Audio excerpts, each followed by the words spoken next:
Cast, podcast oficial do E-Commerce Brasil, um espaço dedicado para discussões aprofundadas e histórias e bastidores do setor. Eu sou Daniel Nepomuceno, conselheiro do E-Commerce Brasil. Meu nome é Rodrigo Nasser, também sou conselheiro do E-Commerce Brasil. Hoje a gente está com ele, Diego Barreto, que é, desde maio deste ano, CEO do iFood, mas a história com a empresa começou em 2018, quando ele entrou como CFO e VP de Estratégia. Desde então, tem sido um dos pilares da transformação e expansão da empresa, que se consolidou como um dos principais players de delivery da América Latina. Antes do iFood, Diego passou por companhias como Suzano, Grupo Movile, sempre ocupando cargos estratégicos em finanças e gestão. Além do iFood, Diego é autor dos best-sellers Nova Economia e O Cientista e o Executivo, nos quais compartilha sua visão sobre os rumos da economia e inovação no Brasil. Formado em Direito pela PUC, também tem MBA pelo IMD, conhecido por sua visão estratégica. Diego continua expandindo os horizontes da economia digital, seja uma atuação empresarial, empreendedor ou como autor. Diego, bem-vindo. Obrigado. Foi minha mãe que escreveu isso aí.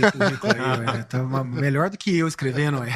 Obrigado, gente. Valeu pelo convite. Vamos falar. Tem muita coisa, muita história boa para contar. Ótimo, legal. Então, começando, conta a tua história. Boa. Conta essa história com um pouquinho mais de detalhe pra gente. Cara, eu sou de Uberaba, Minas Gerais, interior de Minas. Meu pai fez direito e se tornou um empresário de pequeno porte na cidade.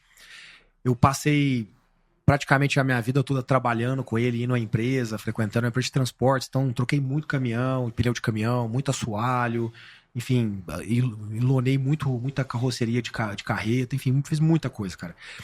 E aí, acreditando nessa lógica do meu pai, eu falei, puta, eu vou fazer direito e vou trabalhar com negócio. Acho que era assim que na época a gente definia isso, né? E meu pai falou, é isso mesmo, deu certo pra mim, vai dar pra você.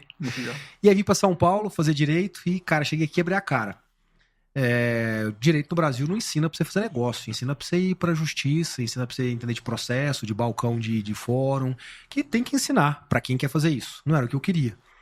E aí, entre tomar uma decisão de voltar para um cursinho e tentar algum outro curso, eu falei, vou tentar fazer uma mudança de carreira aqui.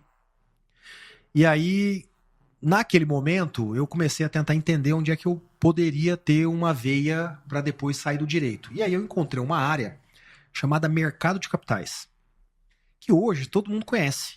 Mas em 2003, cara, ninguém conhecia isso. Em 2003, o Brasil estava assentando a institucionalização que o governo Fernando Henrique trouxe. O novo mercado estava começando. Estava começando a ver os efeitos de China em Brasil, né, de compra de commodity. Você estava começando a falar do governo Lula com as instituições seguras. Ainda era um Brasil muito diferente desse Brasil de hoje. Então essa área, mercado de capitais, era uma área muito pouco dinâmica, era muito pequenininha. E aí comecei a procurar um lugar. Um belo dia, eu tô lá na faculdade, aí começam os causos aqui, né? Tô lá na faculdade, cara, e passa um rapaz chamado Ricardo, nunca mais o vi depois da faculdade, mas eu não esqueço o nome dele. E ele tava passando, ele falou, ô Diego, tudo bem? Eu falei, tudo bem, aí, onde você tá indo? Ele falou, cara, tô indo fazer uma entrevista, estágio. Eu falei, cara, que legal, porque naquela época, né, primeiro e segundo ano de faculdade, você fica procurando estágio, né? Ele falou, tô indo fazer uma entrevista, mas, cara, não queria ir. Por quê? Não, porque eu quero trabalhar com direito tributário, mas arrumaram essa entrevista pra mim, não é o que eu quero. Eu falei, que é? Ele falou, cara, mercado de capitais, lá no Matos Filho. Eu falei, nó, é tudo que eu quero, cara. E aí ele falou, você quer ir no meu lugar? Eu falei, eu quero. Eu falei, então não liga pra eles e deixa que eu resolvo isso lá na hora. E aí eu fui pro Matos Filho. Genial. Cheguei lá no Matos Filho, né? Sentei lá na salinha, até hoje, no mesmo lugar. E aí saiu uma moça. O nome dela é Ingrid, eu não esqueço o nome dela. E ela falou, Ricardo. Aí eu levantei minha mão, entrei na sala e fiz a entrevista. Obviamente, eu falei tudo como Diego, por uma razão muito simples. Aos 22, 23 anos de idade, você não tem nada, no segundo ano de faculdade, você não tem nada pra contar. Você vai contar o quê? Exceto sua própria vida. Então, nem que eu quisesse mentir, eu não tinha muita coisa pra contar ali, né? Então, contei minha história de vida, o que é importante pra mim, o que não é. Não foi um negócio estranho, porque você não fica falando seu nome, né? A gente tá aqui batendo um papo há 5 minutos, eu não fiquei repetindo meu nome. Então, foi rolando. Aí, na hora que terminou, ela falou, gostei de você e a gente vai seguir. Vou te levar para ser entrevistado agora pelos advogados, donos da vaga. Falou, moça, eu preciso te contar só um negócio. O meu nome não é Ricardo, meu nome é Diego. E ela entendeu. Acho que no final ela viu a boa intenção. Não é que eu tava ali para me passar por outra pessoa e tal. Enfim, E aí isso me permitiu entrar no Matos Filho. E ali acho que foi a grande virada. Por quê? Porque ali era um começo de Brasil que estava inovando. Ninguém abria capital na época direito naquele país, nesse país. Ninguém fazia emissão de bond no mercado internacional. A indústria de fundo de investimento era extremamente pequena. Então, de um dia para o outro, eu caí num lugar que você começou a inovar para tentar acompanhar um Brasil que estava se sofisticando. E aí o que eu fiz? Em paralelo ali, eu estudei muito finanças, economia, contabilidade, estratégia, mas muito. E a soma da experiência ali, mais o estudo em direito com isso, foi trazendo um negócio diferente para a mesa no momento que eu ia tendo chance de estar exposto a clientes, etc. Até que um dia, fazendo uma abertura de capital, um CFO chega para mim e fala, cara, você é formado há quanto tempo? Aí eu falei, eu tô no Matos Filho há 3 anos. Aí você já entendeu, né, que eu enganei ele. Aí ele falou, eu não te perguntei isso. Eu perguntei quanto tempo você é formado. Então, né? Eu falei, então, não, eu sou estudante de Direito, no 4º ano de faculdade. Cara, tá bom. E saiu. Aí procurei o sócio da área, né, e falei, chamava Zé Eduardo. Falei, Zé, aconteceu isso aqui, cara. Acho que o cara vai ligar e meio bravo. Você fazia um IPO na época, você cobrava na época R$1 milhão no escritório de advocacia cobrava. Hoje seria tipo R$2,5 milhões. Era muito dinheiro. E aí você tem lá um estagiário. Não é que, obviamente, eu não estava conduzindo a operação, mas estava ali participando, ajudando na mesa e tal. Bom, no outro dia o cara me liga. Ele me liga e fala, cara, quer vir trabalhar aqui? Aí eu falei, não vou ser advogado fora do escritório. Ele falou, não. Você não é um advogado. Você vai vir para trabalhar com finanças e depois você vai chegar em negócio. E assim começa a minha saída do direito. Legal. E aí, cara, percorri a carreira toda, empresas tradicionais, Brasil é empresa de empresas tradicionais, grandes empresas, à época, eram pouco disruptivas. Em 2014 eu fiz meu MBA. E lá em 2014 eu tenho contato pela primeira vez com essa ideia de, cara, digital, tecnologia, e-commerce, que negócio é esse? E é muito louco, porque parece... Em 2014, o mundo já era meio como é hoje. E não é. Fala para os pessoas, cara, em 2014, o Facebook estava comprando o WhatsApp. O WhatsApp era uma ferramentinha desse tamanhozinho, ó. 2014. Você nem tinha Instagram direito. 2014. Meia dúzia de pessoas que você conhecia tinha Instagram. Te usava Facebook. Usava Facebook, imagina. E hoje você nem... né? Cara, era um negócio, assim, nem todo mundo tinha um smartphone no bolso, 2014. Verdade. 2014, quem tinha smartphone no bolso é quem tinha dinheiro para pagar, dinheiro mesmo. Porque era caro. Você tinha ali o BlackBerry e tinha o Apple. O Android estava chegando no mercado. Cara, era um outro 50% mundo. do fluxo brasileiro de mobile era Apple. Com certeza. Isso. Com certeza absoluta. Das vendas na Netshoes era mobile. É isso. 5%. 5% aí, ó. 5% mobile. O resto era desktop. Né? O resto era desktop. Olha que loucura. E aí, lá eu tenho esse primeiro contato. Né? E a beleza do MBA lá no IMD foi que, cara, no final você tem uma sala muito diversa e você senta com gente que já tá vivendo a realidade 5 anos para frente. Então os americanos estavam lá, os chineses que estavam lá, os europeus estavam lá. Então aquilo ficou muito forte para mim. Quando eu volto pro Brasil, eu falei, cara, eu preciso entrar nesse negócio. Eu voltei, fui para Suzano Papel e Celulose, onde eu era diretor financeiro. E aí eu comecei a entrar no mundo das startups. Como é que eu fiz isso? Essa história é boa também, cara. Eu comecei a pesquisar e eu só encontrei 2 lugares onde eu podia, de alguma forma, cara, começar a me enfronhar. Que era a Endeavor e a Liga Ventures. Você se lembra da Liga Ventures? Conhecem? Sim. E aí, cara, eu fui lá e me apliquei nas duas. Me apliquei na Endeavor, porque tinha efetivamente um campo lá, um formulário pra você fazer. Você mentor? Exatamente. Na Liga Ventures não tinha.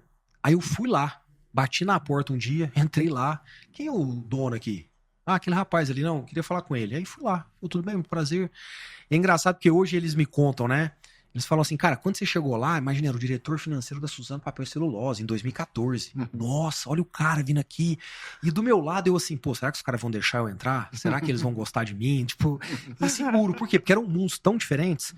E aí eu entrei naquilo ali, cara, e comecei a mentorar startup. E foi ficando um negócio sensacional, assim, o que eu aprendia, cara, o que eu via de diferente das coisas que eu aplicava. No MBA eu vi conceitualmente, mas eu ainda não tinha visto na prática. E aí um belo dia toca meu telefone. Era a Movile. Cara, a empresa tá ficando grande, tá ficando complexa, a gente precisa de pessoas que têm a vivência, o skill e tal, que você tem, mas mais do que isso, que tem a sua forma de pensar. E a gente descobriu que você tem essa forma de pensar, porque você tá mentorando startup, a gente recebeu o feedback de você, quer vir aqui conversar? E aí fui lá. E aí cheguei lá, conversei, me apaixonei, me ligaram um dia depois e falou, cara, a gente vai te fazer uma proposta, a proposta é essa. Era 40% que eu ganhava na Suzano. Mas ficou claro para mim a primeira vez o que era o equity. E aí, 8 anos atrás eu migrei, e aí aqui estou. Legal. Muito legal. Cara, que fantástico, Diego. E assim, cara, recentemente, né, o iFood atingiu a marca dos 100 milhões de pedidos por mês. E vi uma declaração tua dizendo que o iFood é muito mais do que um aplicativo de delivery, né? Mas sim um grande canal. Explica aí um pouco para nós. Total. Cara, primeiro assim, a empresa, ela é uma empresa baseada numa cultura de growth mindset. Assim, a gente acredita muito nisso. Acredita muito no quanto a gente pode sonhar com algo muito grande e o como a gente pode ter uma capacidade de aprendizagem muito boa, rápida, tanto adquirindo conhecimento fora da empresa quanto dentro da empresa para poder achar os caminhos para chegar lá. E, cara, isso tem feito a empresa crescer ainda a taxas muito fortes pro tamanho que ela tem. A empresa vai vender esse ano 70 bi de reais. E ela vai crescer 30%. Pelo menos 30%. O negócio, assim, não é comum no Brasil um negócio desse.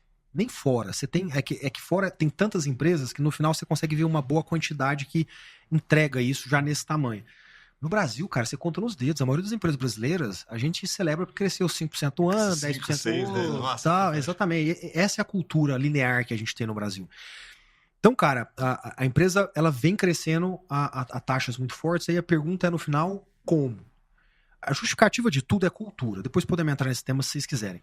Mas essa cultura tem permitido o quê? Tem permitido a gente tanto criar produtos, mecânicas, alavancas, que vão dando essa capacidade, quanto ao mesmo tempo ela não choca com a realidade e ela aceita para onde o mundo vai. Então, se a gente pensar em e-commerce, é como se vocês, né, a gente aqui olhasse para algumas empresas e falasse, cara, até hoje eu não acredito que aquela empresa não entrou no e-commerce. Ou demorou tanto tempo, sabe? É o cara que lá em 2014 estava negando a realidade. Sim. Smartphone vindo para a mão, 3G funcionando, internet com as pessoas conectando, e a pessoa dizendo, não, imagina, é só minha loja aqui, só minha loja. Ninguém vai comprar online. A gente não luta contra a realidade, cara. Por que eu tô te falando isso? Porque muitas pessoas ainda pensam que a gente é um aplicativo, né? No final é um aplicativo. E hoje, 25% das vendas do iFood estão fora do aplicativo. Por quê? Porque a gente luta contra a realidade. E a gente foi encontrar outros canais. E isso vai permitindo a empresa ir crescendo ao longo do tempo e conseguir, no final, chegar em resultados como esse. Esse número a gente atingiu em agosto. Hoje, esse mês de outubro, a gente fez 108 milhões. A gente cresceu 8% em 60 dias. Incrível, cara. Incrível. Mas por quê? Por causa da cultura e por causa... E essa cultura nos leva para uma lógica de não enfrentar a realidade. A realidade é a realidade, cara. Ela se impõe. Né? Então, de novo, vamos voltar aqui porque eu gosto desses exemplos mundanos, né? É tipo você voltar lá para 2020, abrir o Valor Econômico e tava escrito assim, uma matéria de uma empresa celebrando que agora tá vendendo pelo WhatsApp. Que a pandemia empurrou ela.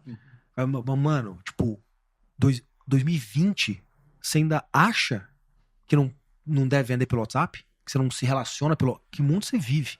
A gente não luta contra a realidade, cara. Então, isso vai permitindo a gente chegar nesses lugares. Desculpa, só para não perder o gancho aqui, eu li um estudo recente que fala que 30% dos boards de grandes empresas acreditam que suas receitas estão sobre risco de disrupção. Se você pergunta para o executivo, que é o cara que está mais próximo do dia a dia ali, 70% dos executivos têm essa percepção. Só que, na prática, as empresas elas esperam tempo demais para se mover. Elas esperam ter dados disponíveis no mercado e, às vezes, quando resolvem fazer algum movimento, já ficaram para trás e tal. E aí você disse que isso dentro do iFood é uma cultura. Assim. Que pilares são esses dessa cultura? Como é que vocês quebram isso? Assim, de não... Às vezes a realidade está clara para vocês, mas ela não é tão clara para as outras empresas, né? O pessoal espera os dados. Como é que vocês quebram isso? Que pilares são esses da cultura que permite vocês se moverem tão rápido? Cara, eu vou te falar, mas antes dele eu vou te falar um mecanismo. Por quê? Porque acho que é muito fácil você chegar em qualquer empresa e falar essa é a minha cultura e na prática você não vê essa cultura no dia a dia. Então eu poderia te contar aqui um monte de coisa e no final você ainda se perguntar, mas será que é assim mesmo? Então eu quero te contar um mecanismo antes. Eu tenho um mecanismo antes de explicar a cultura, que é dizer quem eu quero que esteja no iFood. E a gente é muito chato com isso, cara. Muito chato. Então, por exemplo, eu vou te dar, sei lá, 3 exemplos aqui. Um todas as vezes que alguém acima de head chega um candidato para uma posição acima de head, chega na fase final, o dono da vaga, ele perde o poder de decisão e ganha o poder de decisão dentro de um grupo de 50 pessoas que existem. A gente seleciona uma pessoa que essa pessoa é responsável por dar o ok ou não. Essa pessoa não é a dona da vaga. Ela só é, para mim, uma grande referência de cultura. E é ela que decide. A partir de head. Por que a partir de head? Porque o head é ali que começa a liderança de fato, grandes equipes. Já tem acesso à estratégia. Isso e tal.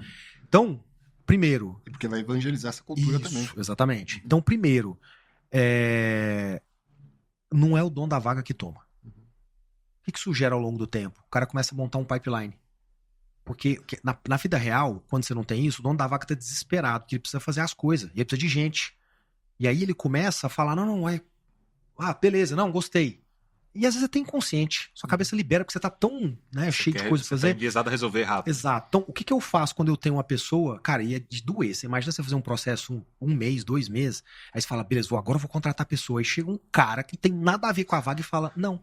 E não tem discussão, não tem conversa sobre. A decisão é soberana. Ela não é passível de explicação. Não. O que isso obriga os gestores ao longo do tempo? Eles começam a formar pipeline. Pô, conheci um cara legal, já vou conversar com ele, tal, bom dia, eu dou uma ligada pra ele. Você já vai fazendo um filtro, porque você sabe que na hora que você precisar ter alguém, você vai ter que ser muito bom nessa seleção, porque senão você vai ter que voltar todas as casinhas. Uhum. Eu vou te dar um segundo exemplo. A partir de head, todo mundo que recebe proposta, eu falo com a pessoa. E boa parte do meu contato com a pessoa, ela já tá com a proposta na mão, viu? Ela pode dizer sim. Ela não depende de mim mais. Mas eu ligo pra ela e falo assim, boa parte das pessoas que eu ligo e falo assim, cara, eu tô te ligando pra te convencer a não vir pra cá. Porque eu vou te falar um negócio. Se isso aqui que eu vou te contar não acontecer, do ponto de vista de cultura, você será desligado. Então, se você acha que você não é assim... Não vem pra cá. Não vem, cara. Porque vai ficar ruim pra você. Não, exato. Você vai... Não é nem que você não vai ser feliz. Eu vou te desligar. Eu tô te dizendo.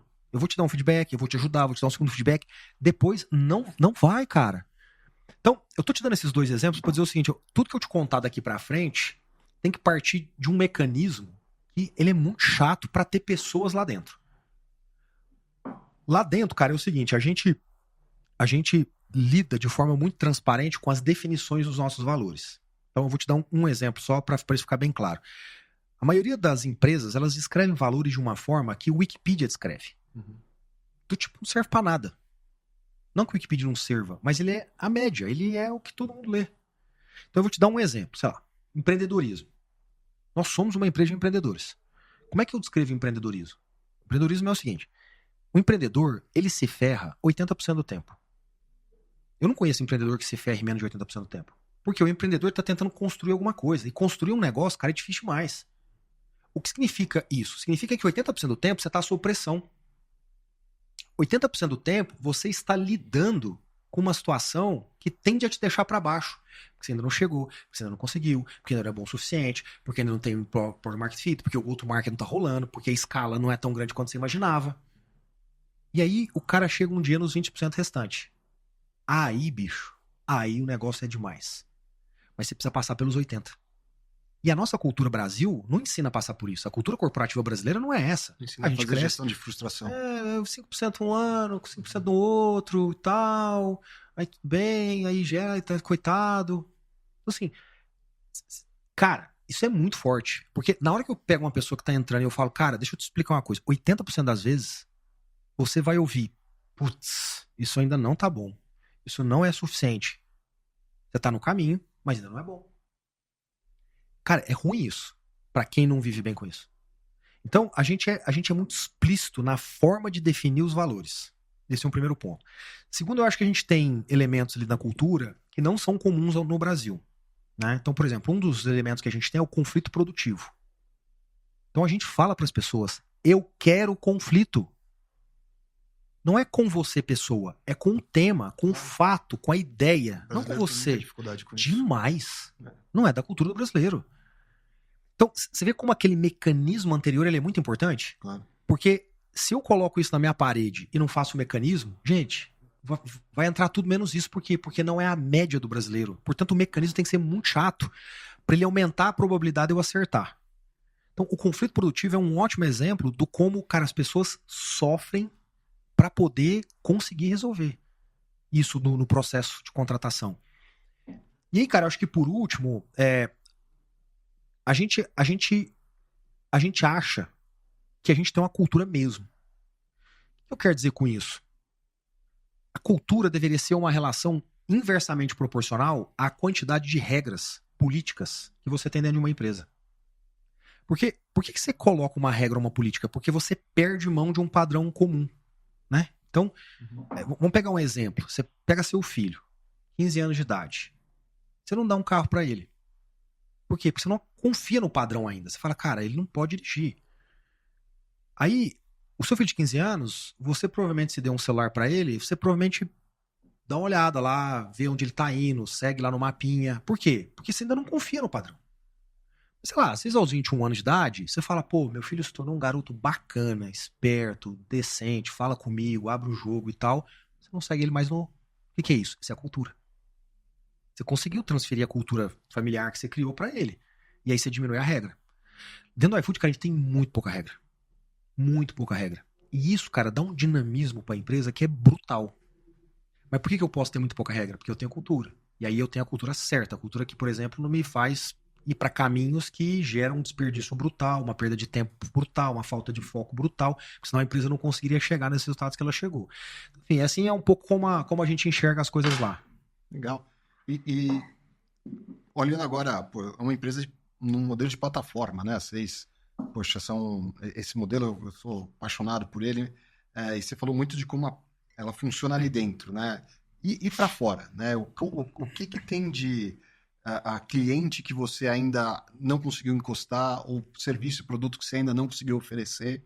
Você acha que essa cultura, esse modelo de trabalho, essa maneira de pensar é capaz de encostar e conectar? Cara, o que eu já conquistei? Eu já conquistei a classe A e B. Essa eu conquistei. Eu tenho 55 milhões de clientes por ano, 24 milhões ativos por mês. O que isso significa? Quando você olha para 55 milhões de clientes ativos no ano, isso significa que na prática você tem uns 80. Porque em muitas casas você tem uma pessoa que pede para uma família inteira, é só a esposa que pede, é só o marido que pede, etc. Tem o household que você faz. Isso, exatamente, é bem comum isso. O que significa? Significa que quando você faz a estratificação social brasileira, você já penetrou na classe A e B. Então o que eu tenho aqui? Aqui eu tenho que penetrar em frequência. Então, o que vem acontecendo ao longo dos últimos 12 meses para cá já é um trabalho muito forte de aumento de frequência. Isso explica, por exemplo, as categorias, ocasiões que não eram óbvias no iFood, como o café da manhã e etc. Então, essas coisas têm aumentado minha frequência. O que tem ajudado muito como alavanca aqui é o clube, né, o programa de loyalty do iFood, que já penetrou, cara, já superou 7 milhões de pessoas, assinantes mensais. É um negócio que cresce há 24 meses seguidos, o clube, com uma frequência muito maior do que quem está fora do clube, né? Então o clube ele é essa alavanca que vai trazendo essa lógica de frequência porque eu já conquistei aqui, mas que não conquistei ainda de frequência porque eu posso. A frequência média no iFood hoje é um pouco superior a 4. Você come 90 vezes por mês. Então eu tenho espaço aqui para chegar num lugar maior. 4 vezes mês. Mês. O que eu tenho quando eu olho para a classe social? Falta a classe C. A classe C eu posso servir. Qual é a dificuldade da classe C? Tenho duas dificuldades. Uma oferta, mas essa é superável e eu diria que a gente está muito próximo de superar. E a outra é o custo logístico. Né? Porque para um AUV mais baixo, você cobrar R$10 para entregar, a pessoa fala, ficou caro para mim. E aqui a gente está num trabalho muito forte nesses últimos meses, nos últimos 6 meses, e que a gente tem aqui mais uns 6 de muito trabalho, para permitir a gente ir para um nível altíssimo de eficiência logística a partir de uma série de elementos que a gente está criando e que tem mostrado já bons resultados. E com isso eu espero entrar na classe C. Então a frequência na A e B e a entrada na classe C mesmo é o que eu preciso tocar ainda de forma relevante. E alguma categoria em específico que está chamando mais atenção? Cara, assim, a gente tem crescido muito, muito nas categorias além de food, né? Então, o que volta pro tema da frequência. Então, você pega, por exemplo, farmácia. Cara, assim, a pessoa que entra uma vez no app e compra uma Novalgina e fala: pra que eu vou na farmácia? Mas você vê isso nos cohorts muito claramente, assim, é muito legal. A pessoa pedia só comida e tal, aí um dia ele pede farmácia, ele nunca mais sai de farmácia. Ele nunca deixa de ser um cliente ativo. Porque, cara, é muito óbvio, né? Cara, o dia que você pede e chega na Novalgina, você fala: por que eu tenho que ir numa farmácia de novo? Aí, 11 horas da noite, seu filho tá lá com febre, você fala: vou pedir, não sei o quê. Pum! Aí, cara, você acorda segunda-feira, torcendo o estômago, você fala: pum, vou pedir um Doril aqui. Cara, acabou. Assim, então, essa é uma adjacência que tem crescido muito. Supermercado cresce muito em GMV, mas ainda é um valor menor em pedidos. E por uma razão óbvia, é muito mais complexo, né? Você imagina você fazer uma cesta com 50 itens, a chance de ter um erro é muito maior, né? Existem itens frescos, que no limite você fala: puta, o que é verde pra você não é verde pra mim. Então, ele é mais complexo. Então, ele cresce muito bem em GMV, mas o número de pedidos ele cresce menos do que farmácia, por exemplo. Farmácia é o contrário. Ele cresce com um GMV menor, mas cresce muito mais com pedido. Eu sou executivo desse setor e assim, eu tenho 20 perguntas para fazer só sobre isso. Daria um podcast só para falar sobre isso. Eu queria voltar um pouco quando você estava falando de cultura ainda. Eu assisti algumas entrevistas tuas, né, do processo de preparação aqui para o podcast. E você fala muito claramente assim, que você estabelece algumas metas para os executivos dentro da companhia. E se o cara não atingir essas metas, ele sai, né? Lembra até algumas culturas ABC lá, você classifica o cara com 80% dos seus executivos 70 é A, 20 é B, 10 são C, esses 10 você desliga porque não serve para estar na companhia. Ao mesmo tempo, as empresas mais inovadoras globalmente, elas têm uma tolerância a erro maior do que as demais empresas. Como é que vocês gerenciam isso? Assim? Como é que vocês avaliam o resultado? Porque às vezes, como você mesmo colocou, 80% do tempo o cara tá se ferrando ali, o resultado não vem. Eu já vi empreendedores assim, falando que às vezes o resultado não vem, mas se o executivo está fazendo a coisa certa, ele é mantido dentro da companhia. Está mostrando os esforços deles. Tá?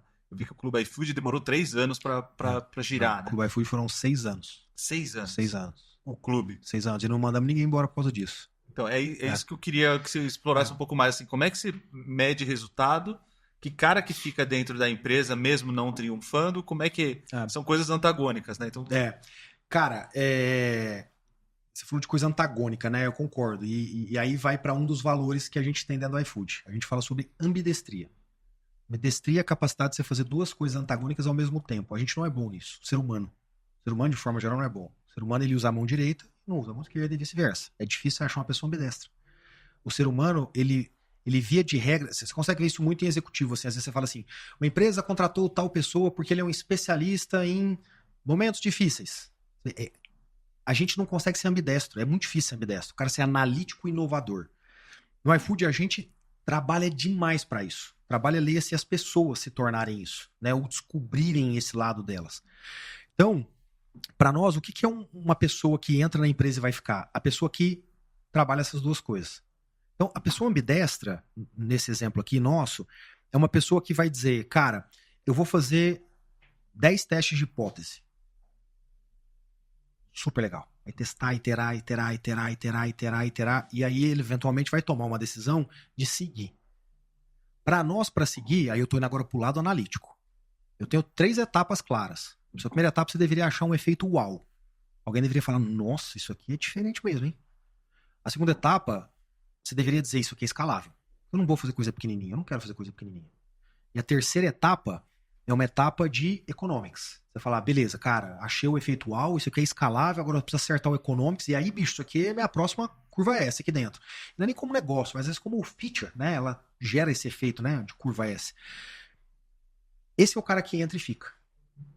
Então, quem é a pessoa que fica? Não é aquela curva forçada, o ABC, o C, mandar 10% embora. Não é.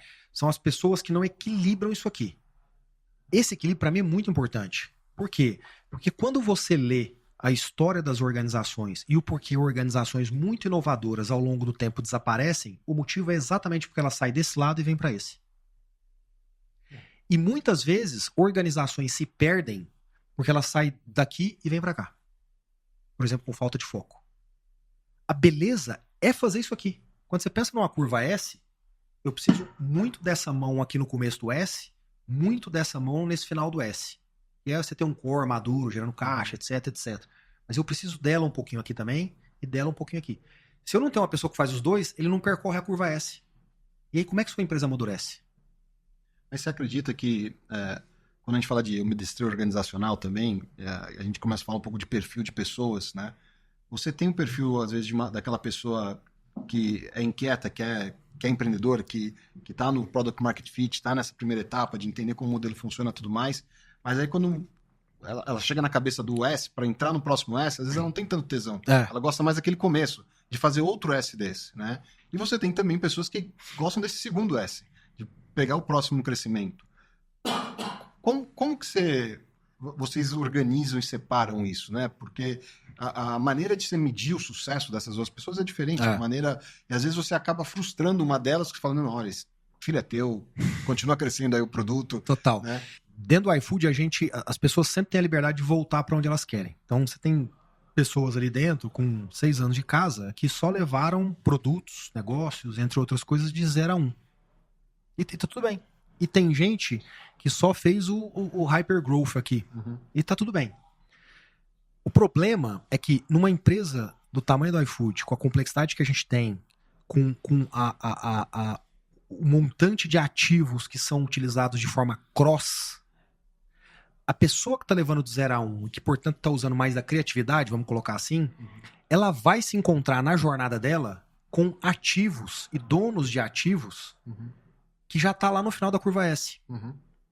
Se essa pessoa aqui não consegue compreender o outro lado da moeda, o que acontece? Ela entra em choque. E aí esse é o típico empreendedor que na prática ele não pode trabalhar numa empresa como a minha. Ele tem que ficar montando startup. Ele é solo. Exato. Da mesma forma que o cara que tá aqui, ele não pode olhar pra isso aqui e dizer, pô, é aquela besteirinha lá que o cara tá fazendo. 30º teste não dá porcaria nenhuma.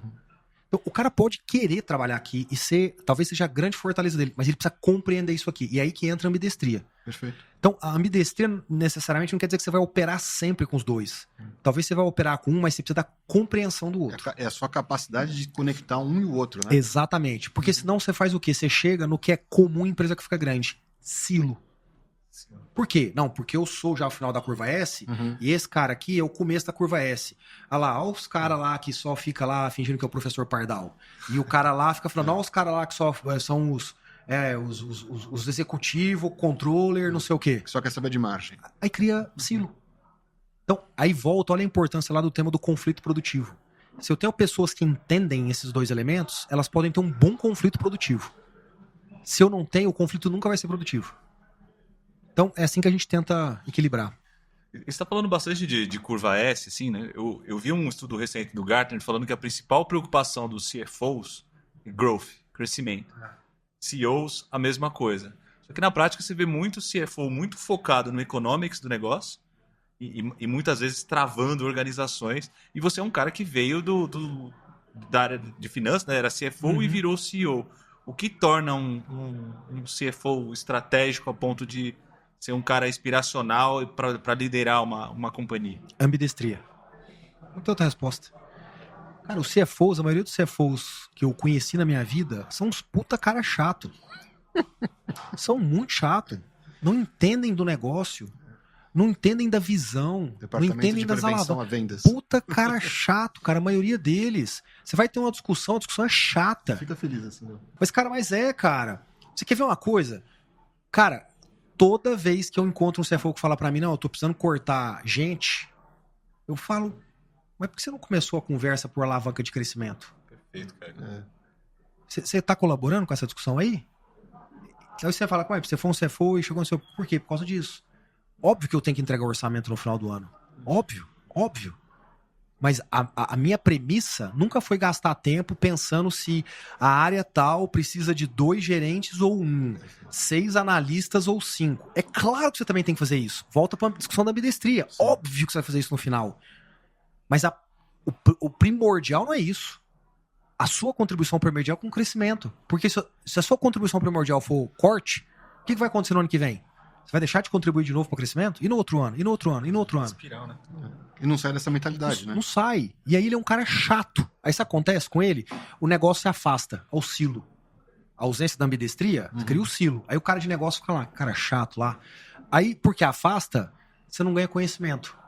Por que você não ganha conhecimento? Você não consegue trabalhar na alavanca. Então, cara, eu consigo lembrar nesses meus 8 anos aqui, várias vezes em que uma boa discussão começou comigo. Não porque eu tinha solução. Quem sou eu? Não estava no detalhe. Óbvio que eu não tenho a solução comparado com o cara que opera. Mas o ângulo, o e se, o sanity check, eu me lembro de várias situações que isso surgiu de mim. E aí o cara olha pra mim e fala, bicho, o cara é parceiro, vem cá, me ajuda mais aqui ainda. Aí o cara chega no final de um determinado processo, liga e fala, cara, vamos conversar, queria te mostrar uns... E aí a pessoa tem o interesse de trazer pra mim pra ter a discussão. Porque ele te usa de sounding board, né? Óbvio. Ele quer esse eco, ele quer essa Óbvio. volta, né? Você chega com um projeto com o CFO embarcado, é bem mais fácil. Cara, eu vou te dar um exemplo assim, ó, do meu espaço amostral. Sei lá, quantos CFOs me ligaram nesses anos todos pra poder falar de inovação. Cara, tranquilamente, eu tenho certeza, assim, que uns 30, eu falei com uns 30 que me ligaram. Pô, cara, aí, tudo bem? Eu sou não sei quem de tal empresa, cara, a gente tá aqui, tá discutindo inovação, não sei o que, nananã. Cara, dos 30, 31 me perguntaram como é que eu calculava TIR e VPL na inovação. Eu falo, mano, você não leu um livro sequer sobre esse tema, não é possível. Não é possível. Eu posso te enganar ou te contar a verdade. O que você prefere? Quer que eu te engane? Faz aí um PPT, faz um Excel e aprova e depois você vê o que acontece. Vou te falar a verdade. É óbvio que não dá pra você analisar isso, cara. Porque se isso fosse passível de analisar, não seria inovação. Você já saberia o que você tá fazendo. Caceta. Seria realidade já. Falta a cabeça do cara. Falta formação. Então, aí, cara... Mas aí que tá, mas falta formação dessa visão de finanças desse mundo que a gente Mas tá não falando. tem no Brasil. Quem são os empreendedores que faz isso? Então, você tem a falta da formação desse profissional Total. em conhecer isso, né? Em conhecer Total. métricas de movimento, em conhecer outros tipos de métrica para medir sucesso, métrica de crescimento. Total. Cara, olha só. Inovação no Brasil, gente. A gente tem que ter vergonha de muita coisa que acontece no Brasil. Parte da inovação no Brasil acontece porque você bate na porta do BNDES e ele te dá uma linha de 10 anos subsidiada. Ou a fundo perdido. Tem problema em ter isso? Não, não tem problema. Tem problema quando todas as grandes empresas do Brasil têm boa parte dos seus investimentos baseado nisso. Aí tá errado. Então, como é que um CFO aprende ao longo do tempo a fazer isso? Não aprende. Como é que o CFO aprende a inovar? Com custo de capital. Não, vamos lá no BNDES pedir dinheiro. Tá errado. Isso é inovação. Tá errado, porque aí rola. Se você me der dinheiro mais barato, vai rolar, sempre. Sim. Aí, qual é o seu senso crítico para discutir inovação num cenário desse? Nenhum. Mas aí volta no que você falou da cultura, né? Acho que o Brasil ele tem poucas exceções, né? Poucas exceções a essa regra que você está falando, e eu concordo ela completamente. Uma delas é a VEG. Ótimo. A VEG, empresa de centena de bilhão de real de marketplace, de tamanho, né? De market cap.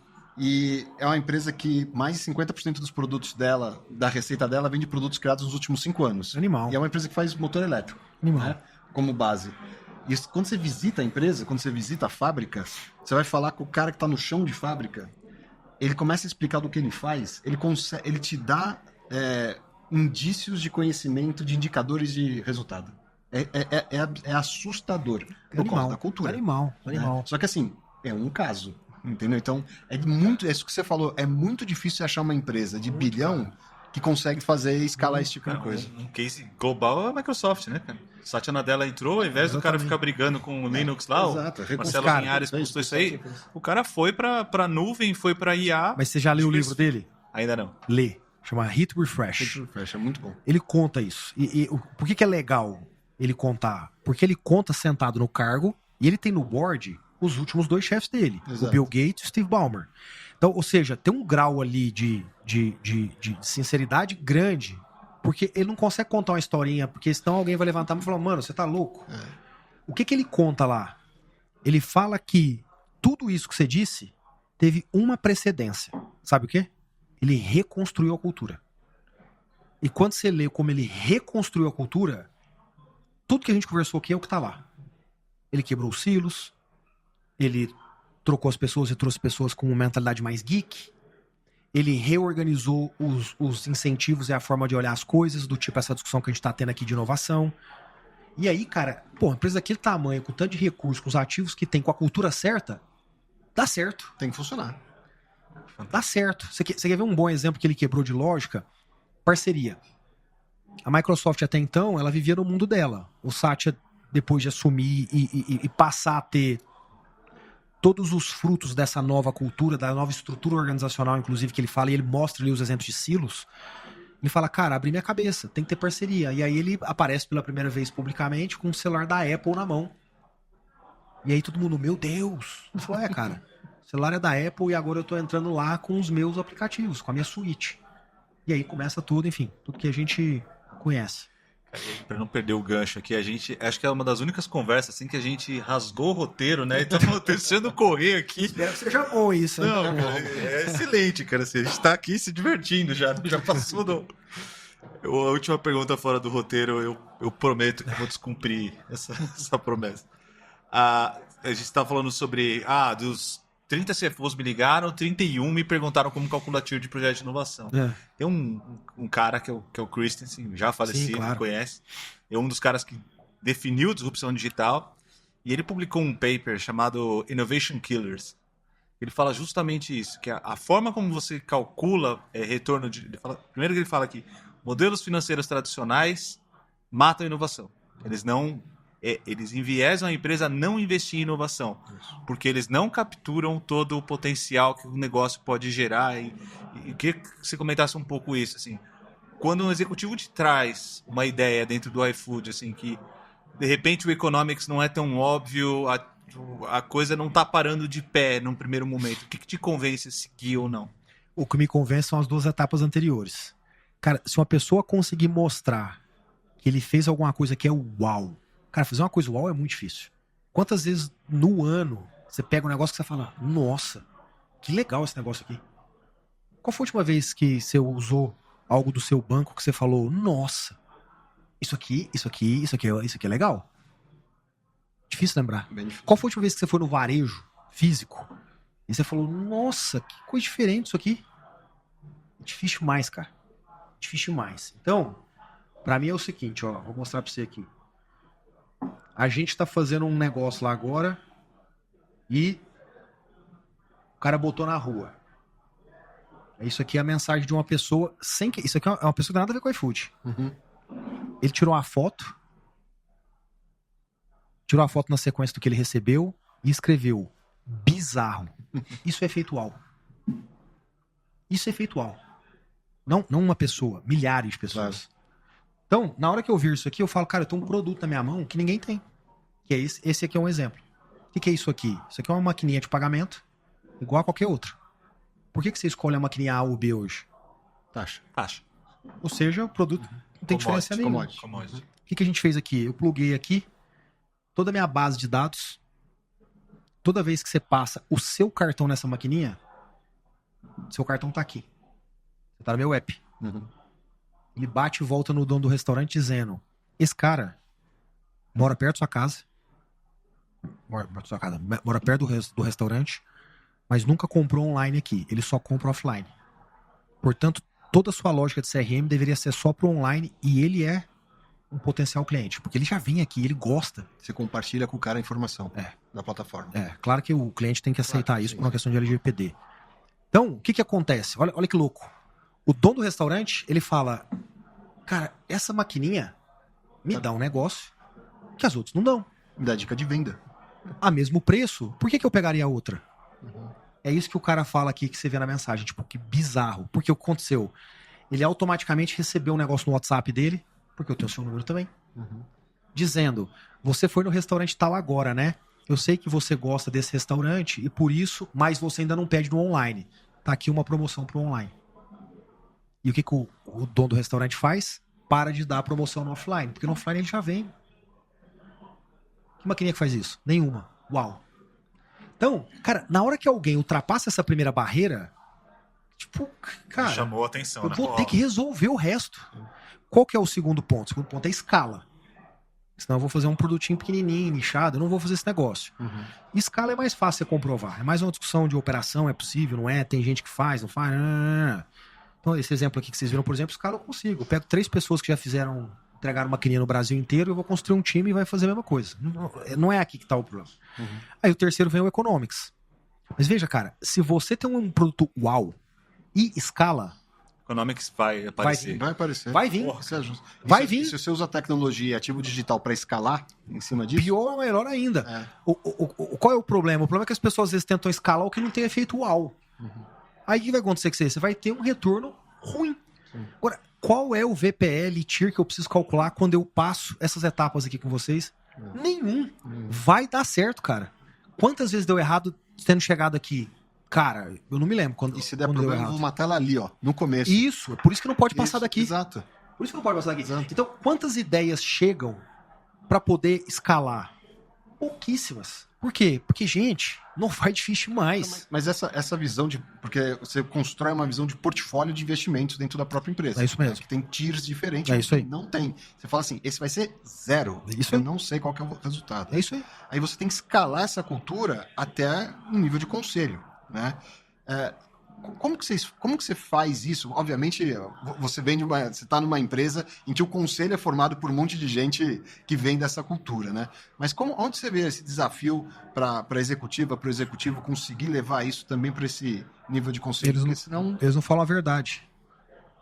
Porque todo mundo vai pro conselho e conselho é um teatro.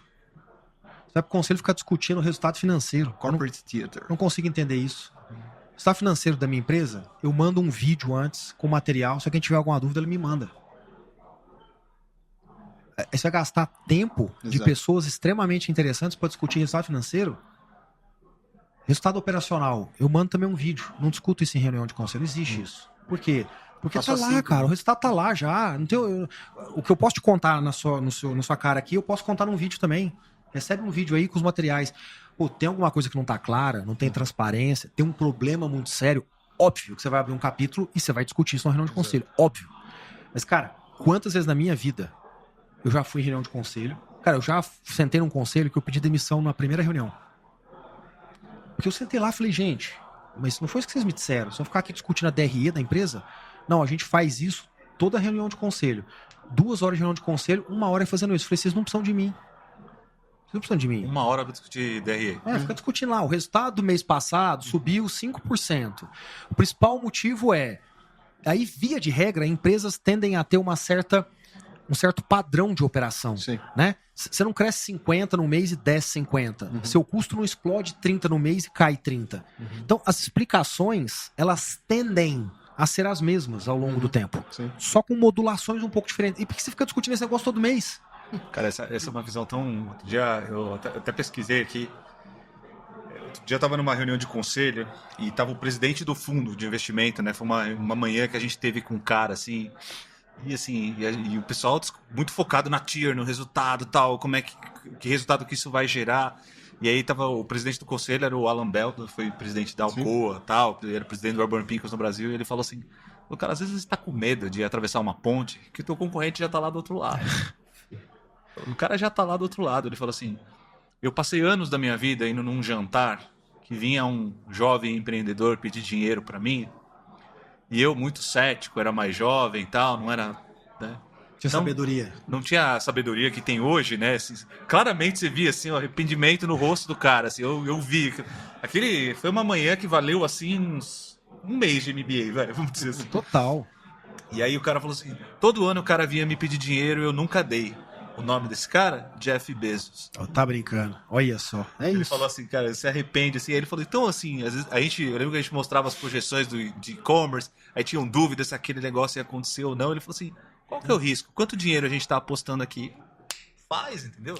Mas é isso que as pessoas... Ele não só falou faz, como ele falou, cara, eu colocaria investir o dobro do que tá aí pra fazer. Mas é isso que as pessoas erram em inovação, assim. As pessoas acham que inovação é um negócio caro. Isso. E por isso você precisa ficar controlando. Inovação só é caro quando você testa caro. Então, dentro do iFood, essa primeira etapa aqui, ó, que é onde a gente fala, que a gente chama de jet skis, onde estão os jet skis, cara, a gente fala, tem que ser quick and dirty. Tem que ser rápido e sujo, no sentido de ser simples, né? Muito bobinho. Por quê? Porque não é aqui que você gasta dinheiro. Só que é aqui que você consegue ter sinais de que você pode ter alguma coisa uau. Ou não, né? Pra você Ou matar não. logo. Exatamente. Então você fala assim, cara, qual que é o orçamento de inovação no iFood? Não existe orçamento de inovação. Qual é o comitê de inovação? Não existe comitê de inovação. Existem as pessoas com essa cultura fazendo um monte de testes numa escala, num custo muito pequenininho, usando os ativos internamente, e eventualmente uma delas levanta a mão e fala, achei um negócio aqui.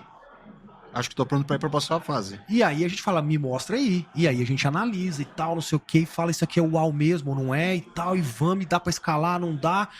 E aí, vai. E, Diego, aí assim, essa quantidade de inovação, tudo, ela começa a permear, né? Vocês são uma empresa de plataforma, então nós, clientes, usuários, percebemos isso e as empresas que participam com o iFood também percebem isso, né? Como que essas empresas, quem que você enxerga dos seus parceiros que melhor se usam disso, se melhor se usam dessa cultura? Onde que eles se conectam? Quem que são? Como é que é o perfil desse cara? Cara, o cara que não luta com a realidade. Porque, bom, vocês manjam de e-commerce pra cacete, vocês sabem como é, assim, o cara que, por exemplo, pluga no e-commerce pra vender, ele gosta nos primeiros 6 meses e depois ele começa a te enxergar como um custo. Esse cara é o cara que tem o fixed mindset. Porque ele tá te vendo como um canal, ele tá te vendo... cara, nossa, cara, assim... Ah, não, mas peraí. A margem desse negócio aqui não é melhor que a margem da minha loja física. Vou investir no físico. Exato. Esse é o pior. Aí ele fala, não, eu vou ficar até no online aqui, vou até investir. Mas ele é um cara mal-humorado. Ele é um cara que não tá aberto pra ir fazendo... Sabe growth hacking? Ele pode fazer isso também, usando esses canais dele. Mas como ele não entende essa dinâmica, ele não entende a lógica de diluir custo fixo, o que ele faz? Ele, cara, vai ficando pra trás. Quem que é o cara bom? É o cara que entende a dinâmica. E ele tá aberto pra isso.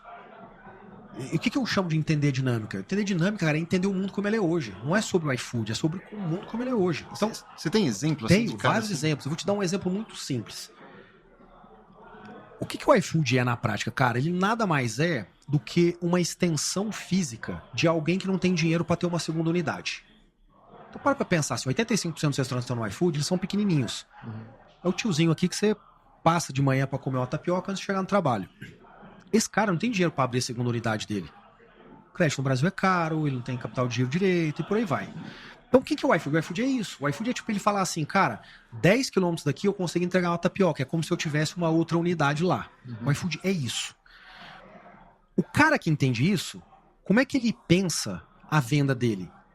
Ele pensa sob a ótica de uma venda mais distante. Essa segunda unidade, né? Ou seja, eu não preciso vender para quem tá aqui no meu porteirão, mas é para quem tá mais distante. É aí que eu aumento o mercado que eu tô servindo. O cara que entende isso, o que ele deveria fazer? Ele deveria se diferenciar. Assim como na sua loja física, você faz uma experiência legal para alguém se sentir bem, comer bem, para ele voltar, você deveria fazer a mesma coisa no digital. Mas boa parte das pessoas usa o digital de forma transacional. Então eu vou te dar 2 exemplos práticos, assim, muito simples de operação do iFood. Quando você pede um hambúrguer e escreve tira a cebola, por favor, o que está implícito? Você detesta a cebola. Ou sua esposa acha que você fica com um bafo quando você tem cebola, certo? Portanto, quando você faz um pedido desse, cara, esse é um tema que... É um mantra, né? Você tem que tirar a porcaria da cebola. Ou o camarão, que eu peço sempre que eu sou alérgico. No teu caso, por exemplo, você não quer morrer. Exato. Né? Então... Eu gostaria de poder fazer outro pedido. Exatamente. Depois. Cara, esse cara que recebe e tem o mindset, sabe o que ele faz? Ele entra no chat e escreve: oi, tudo bem? Eu vi que você não pode com camarão. Relaxa, tô prestando atenção nisso. Esse é o cara que não opera o canal de forma transacional. Ele cria um relacionamento online. O cara transacional, ele recebe, ele vai até fazer direito. Não tô dizendo que ele vai errar. Só que ele não gera em você aquela... Porra, cara, com camarão eu não posso. Então, esse cara te gerou. Vou te dar um segundo exemplo. O que é muito comum? É muito comum você ter disputa entre quem tá certo e quem tá errado. Chega o consumidor, fala, pô, não mandou 3 hambúrgueres, eu pedi 3, mas vieram 2. E o cara lá fala, mandei 3 hambúrgueres. Como é que você resolve isso? Quem tá certo e quem tá errado? O motoqueiro que comeu o hambúrguer. Começa uma discussão sem fim. Ou quando o restaurante fala, manda foto do que não foi. Eu falei, como é que eu mando uma foto do que não foi? Aconteceu comigo já. Imagina. Mandei uma foto da minha mão assim. Eu mandei a foto assim, não tem nada aqui, ó. É isso. Mas o que a gente garante, cara? Assim, a gente é muito parcimonioso com o restaurante. Ou seja, a gente tem uma série de formas de ver se teve um problema. Ela não é 100%. Ainda assim, a gente faz uma análise comportamental. Então, o cara pode te sacanear uma vez, o consumidor. Sim. Ele não vai te sacanear a terceira. É isso. Por quê? Porque quando ele tenta sacanear, ele tem esse padrão, ele vai sacanear um outro restaurante, um outro, eu vou pegar ele e aí eu vou bloquear ele na plataforma. Na Netshoes a gente tinha caso de gente que comprava um tênis Nike super importado, aí ele pegava, comprava um falsificado, devolvia o falsificado, né? E depois a gente pegava. A gente não brigava, porque assim, ele na faz segunda, uma vez, ele cara. faz uma É vez. isso, Na isso. segunda que ele pedia a devolução, É isso. não acontecia. É Exatamente. isso, né? Então, Então eu não ia estressar o restante cara, dos clientes para criar uma norma. esse é meu ponto no final. É isso. O cara do restaurante que não vê de forma transacional, ele fala, cara, deixa eu só confirmar no iFood se esse cara não é reincidente. Ele deveria fazer isso. O iFood, esse rapaz aqui, ele é... Não, esse cara aqui, ele tem um comportamento ótimo. A tendência é que ele esteja falando a verdade. O cara compra 60 vezes por mês, é a primeira que ele tá reclamando. Isso. A tendência é que ele esteja falando a verdade. Beleza, então, tranquilo. Não, tem gente que fica louco. Só que se você ficar louco, na prática você não vai operar nunca em nenhum canal. Você deu o exemplo aqui da Netshoes. Isso vai acontecer em todos os lugares. Exato, não é só no iFood. E você não consegue assegurar se você tá certo ou errado. Então, mas como que você gruda esse cara no seu processo de inovação? Como é que você conversa com esse restaurante? Como é que você traz essa comunidade? Porque não, a gente está dando um exemplo de um, né? Mas é obviamente uma comunidade. São os alfas? Como é que você faz isso acontecer? Cara, a gente tem vários canais para isso. E eu participo deles, inclusive. Então, uma vez por mês, eu passo um dia inteiro com restaurantes. Legal. A gente tem um fórum de Tem um restaurantes. grupo que participa de E a gente trabalha o ideation com eles, Legal. descobre os problemas com eles e vai desenhando as soluções com eles. E eu participo disso. A gente tem um com os entregadores e tem um com os consumidores. Legal. Eu todo mês, religiosamente, participo desses 3 fóruns. Então é daí que vem 90% do que a gente faz pro stakeholder, vem deles, não vem da gente. Legal. Mesmo quando vem da gente, é nesse fórum que a gente leva e fala, cara, eu acho que... E é dali que vem todo o mindset produto para poder acertar o que vai ser O feito. upstream do produto nasce aí, né? Essa discussão, né? Exatamente. Cara, eu saio com uma carta dizendo, então a gente combinou de fazer A, B, C, D, E e F. Legal. E depois eu presto conta. Ó, Que legal. a gente vai fazer isso em 30 dias, esse em 90, esse em 120, e a gente manda. Às vezes atrasa, atrasa isso isso eu não vou aqui, eu fazer. preciso de mais. Não, se eu não vou fazer, eu falo lá na hora. Na hora. A gente discute na hora. Gente, isso aqui, ó, deixa eu explicar pra vocês. Eu vou resolver, o efeito vai ser em 1% dos restaurantes. Não faz sentido. Vocês entendem que é melhor achar um negócio que faz um efeito em 40%? Concordo. Ah, então beleza. Por exemplo, esse dia chegou um restaurante lá e falou, cara, vocês precisavam ter um negócio que o cara clica pra poder mandar pra presente. A gente olhou na base, fez 2, 3 pesquisinhas, falou, cara, tipo, quem vende como presente? Tipo, 0,5%. Um dia eu vou fazer. E quem vende como presente pega o campo de observação para escrever o cartão. Eu acho sensacional, sacada do cara. Vai lá e resolve o problema. Isso, eu tô feliz isso, e vou embora. Isso. Perfeito. E aí, pegando esse gancho, assim, né? A gente explorou muito o tema de cultura e tal. Por exemplo, aí, com curiosidade, essa conversa são quantas pessoas na sala? Essas conversas, cara, com o entregador são 20 entregadores. E o grupo se renova a cada 6 meses. Com restaurantes são uns 60 restaurantes. Tem uma diversidade maior, né? Uma diversidade maior do que de entregadores, quando você categoriza. E consumidor, a gente tem por adjacência, né? Então, ou seja, restaurante, mercado e tal. E são uns 60, não, são 180 consumidores. 180. E para a geração Z, a gente tem um espaço só para eles. Legal. A gente destaca completamente para poder entender uma nova dinâmica de consumo ali. Diego, a gente viu que na pandemia o consumidor recorreu muito aos apps de comida para se abastecer, né? E em algum momento, na América Latina, 85% das entregas aconteceram através de aplicativos como o iFood. Com o tempo, as empresas foram entrando, oferecendo serviços e esse percentual caiu. Vocês atingiram a liderança desse mercado. Aí 2 perguntas, assim, o que vocês viram de maior mudança no comportamento dos consumidores e o que vocês estão e o que você faz, além de toda a aula de cultura que você deu aqui, para manter essa liderança? Difícil chegar na liderança, mas mais difícil ainda seja manter. Acredita que tem algo que vocês precisam mudar ou amadurecer ainda para conseguir garantir que o futuro, né? Isso trouxe vocês até aqui. A cultura implantada hoje, ela vai levar vocês para o próximo passo? Cara, então vamos lá. A gente cresceu todos os anos pós-pandemia. A gente continua crescendo muito forte pós-pandemia. Então, a pandemia pra gente não foi um... As pessoas têm essa sensação. O delivery de comida ele já era uma realidade desde que a gente tinha 10 anos de idade, com nosso pai ligando por telefone pedindo pizza. O que não era uma realidade eram vários segmentos do varejo. Você não comprava colchão pela internet. Você teve que comprar. Você comprava pouca roupa. Você passou a comprar muito mais. Comida não teve esse efeito. Se aumentou, sim, mas em picos ali muito específicos, de muita restrição e tal. Então, para nós, assim, a pandemia, ela acelerou, mas ela não mudou a nossa rota, né? Como é que a gente se mantém, cara? É muito simples. A gente, assim, eu sempre falo aqui, eu falei umas 3 vezes aqui, cara, a gente não luta contra a realidade. A realidade é o seguinte, marketplaces tendem a se comoditizar. Por quê? Porque a oferta de num marketplace tem no outro também. A logística de um pode ser muito parecida com a do outro. Então, na prática, existe uma tendência de comoditização. O dia que você aceita isso, você deveria acordar dizendo, cara, tem que fazer alguma coisa. O dia que você aceita isso, ferrou. Então, para nós, assim, sempre foi muito claro, assim, o nível de serviço que eu tenho tem que ser o melhor do mundo, não do Brasil. Eu não me comparo no Brasil. Nunca me comparei no Brasil. Eu tenho um scorecard de qualidade de serviço em vários processos que são essenciais para você, consumidor, entregador e restaurante, em que eu busco a melhor referência global em cada um deles. E eu tenho que bater isso. E ponto. Eu tenho que bater. Se vira. Nós temos que achar o jeito de bater isso. E a gente constantemente bate. Então, de 20 elementos que eu olho aqui, 19 eu sou o melhor do mundo.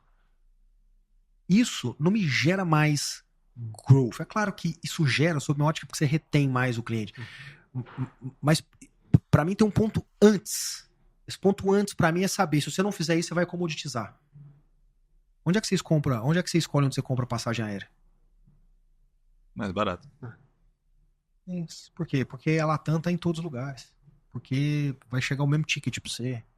Porque as linhas são as mesmas, né? São Paulo, Rio de Janeiro, tem todos. Você não lembra nem qual foi a companhia aérea que você viajou ano passado, as últimas férias. Porque tende a comoditizar, cara. Porque a oferta é a mesma. Por que você pega a ponte aérea São Paulo-Rio na Gol ou na Latam? E aí, indo nessa linha pra gente fechar aqui o nosso papo, onde você vê inteligência artificial e generative AI nesse mundo? Pô, eu te dou 200 exemplos dentro do iFood funcionando há 2 anos. Up and running pra todo mundo. A gente leva muito a sério esse tema. A gente trabalha com IA desde 2018. Em 2018 a gente montou um time de 300 cientistas de dados. Nosso Data Lake é um Data Lake muito sério. 85% das informações estão lá dentro. 100% delas estão com o mesmo padrão de linguagem. E a gente tem um altíssimo nível de clusterização. O Data Lake do iFood é acessível por 100% das pessoas do iFood. 100% das pessoas do iFood acessam 85% das informações do mesmo padrão de linguagem com altíssimo nível de clusterização. Difícil encontrar isso por aí. A gente leva isso muito a sério. IA pra nós não é buzzword, a gente brinca com esse negócio desde 2018. A gente tem uma parceria com a OpenAI desde 2021. Antes do ChatGPT estar disponível para as pessoas. Por quê? Porque a gente vem fazendo um trabalho muito sério há muito tempo, o que levou eles então a dizerem, puta, você é um parceiro que eu quero ter, vamos começar a trabalhar junto aqui. A gente, na América Latina, via de regra, é o primeiro a testar as APIs deles antes de qualquer empresa, antes de estar público, etc. Eu posso te dar 1000 exemplos, cara. Sei lá, vou te dar um aqui pra mim que é um dos mais impactantes para a vida de um pequeno comerciante. Para um pequeno comerciante, o maior problema para começar a vender no iFood é o cardápio. Por alguns motivos. Primeiro, cardápios são grandes. Nome, descrição do pedido, valor. Segundo, a pessoa que faz isso num restaurante pequeno é o mesmo que limpa o balcão, fecha a conta. Não tem mão de obra lá para poder fazer isso. E terceiro, boa parte dessas pessoas, não é boa parte, é um exagero, mas uma parte dessas pessoas são analfabetos funcionais, são pessoas simples, pessoas que não, infelizmente não lidam com a língua com uma destreza muito grande. Então, para nós no processo de onboarding hoje, quem faz a captura do cardápio com uma foto e transforma ele num cardápio digital e gera a descrição dos pratos a partir das fotos que ali são tiradas também, é tudo Generative AI. E trabalha multimodalidade, né? Imagem, Sim, áudio, total. Então, cara, assim, pra nós, esse é um exemplo, ele parece simples, cara, vocês não têm noção. Não, processo de onboarding Eu vou te dar um exemplo muda simples. completamente. Vende mais no iFood quem tem uma imagem melhor. Até pouco tempo atrás, antes de GenAI, você não subia a imagem. Por quê? Porque eu não autorizava, porque sua imagem era ruim. Você tirava lá do seu jeitão, com o celular mais ou menos. Agora o que eu faço? Agora eu tenho capacidade de tratar essa foto. A imagem é a mesma, mas eu acerto a luminosidade, o ângulo, isso e aquilo. Caraca. E aí um cara que nunca tinha um efeito de conversão melhor, porque é uma pessoa simples, agora ele tem. Puta, então eu posso dar assim, 500 exemplos. Mas muito exemplo assim, em todas as pontas. Pô, que legal, Diego. Ó, eu vou te dar um exemplo aqui, ó, legal de como a tecnologia é boa e não gera o efeito uau. A maior dificuldade de montagem de uma sacola no iFood é supermercado. Cara, 50 itens você vai pôr lá. Arroz. Tem 10 tipos de arroz. O que você quer agora? Farinha. Qual farinha? De 1 quilo ou de 500 gramas? Marca A ou B? Chato, né? Chato fazer uma lista dessa. E aí a gente criou a lista que é feita a partir do prato, inclusive. Então você pode dizer assim, ó, vou jantar em casa hoje com áudio, no app. Vou jantar hoje com 2 pessoas em casa, então seremos 3. Eu quero comer um macarrão com molho bolonhesa, a gente quer um vinho, e de entrada eu queria tomar uma burrata. Fala isso. Ele te dá a lista e te diz, ó, desses 10 supermercados que entregam na sua região, esse é o preço da lista em cada um deles. Você aperta o botão, acabou. Por voz, cara. O consumidor não quis usar. Não teve efeito uau. Esse é um ótimo exemplo. Tecnologia animal, coisa linda. Cara, é impressionante. Então, aí eu te conto, você fala, nossa, animal. Mas tá muito certo. E ninguém usa. Ninguém usa. A gente desabilitou no app, fizemos teste e tal, Foi o provador virtual de vocês. Né? É. O pessoal de moda falou provador virtual, uau, né? E não usa. O pessoal, a mulherada prefere ver como é que fica em outras mulheres lá na Shein do que As pessoas vão provador usar. virtual. Então é uma questão de adaptação também. Vai chegar, o áudio vai ser algo muito presente na vida de todo mundo daqui a pouco, né? E o próprio GenAI com os assistentes virtuais vão acelerar muito esse processo. Então daqui a pouco chega, mas ainda não chegou. Nada é mais natural do que a fala. É. Diego, cara, muito obrigado. Assim, foi um prazerzaço. Como eu falei, a gente saiu muito do roteiro aqui. Estava aqui se divertindo, deixamos o papo correr. Vamos fazer versões 2, 3, 4, 5 desse papo. Volte sempre que quiser, cara. E só agradecer mesmo. Obrigado. Valeu, foi um prazeraço. Obrigadão. Me convidem de novo. Quando ficar velho, já tá convidado. O tema me convida de novo. Fechado, tá convidado. Valeu, gente. Esse foi o E-Commerce Cash, podcast de E-Commerce Brasil. Hoje falamos com o Diego Barreto. Fiquem ligados, próximos episódios estamos disponíveis em todas as plataformas de podcast. Até a próxima. Valeu.